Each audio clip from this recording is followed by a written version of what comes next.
Dati, naalala ko pa yung sabi ng nanay ko. Sabi niya mag-aral daw kami mabuti. Tagal na yun.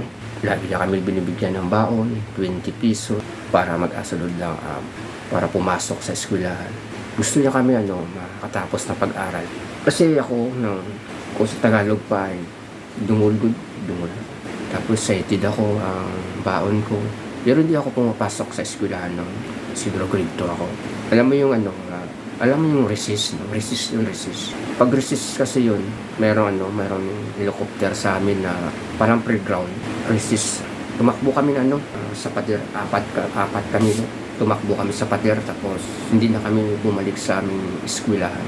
Sabi ng mga classmate namin, pinahanap daw kami ng maestra, saan kami. Yun, nagpupula ko, nagbibilyar ako. Basta hindi na ako pumasok sa eskwelahan, hanggang may sulat na sa nanay ko, sabi niya hindi na pumapasok yung anak mo. Pero nagtakala yung nanay ko, araw-araw ako pumapasok, binibigyan niya ako ng 20 pesos na baon, pero hindi pala ako pumapasok. Pero kaya pinagsisiyan ko lahat. Kung matapos sana ako pag-aral, isa na sana ako engineer. Pero kahit isa, wala ako tapos wala ako. Pero ang hirap. Mas maganda kung may pinag-aralan ka. Makukuha mo gusto mo ng trabaho, pasok. Hinahabol ako, mga klase ko. Saan si Camilo, pumapasok. Pero hindi rin ako pumapasok. Pero okay lang kaya, kasi ngayon mula sa ngayon, pinagsisiya ko lang. Kaya kayo mga kabataan, pinag-aral kayo ng nanay, dapat tuloy-tuloy nyo.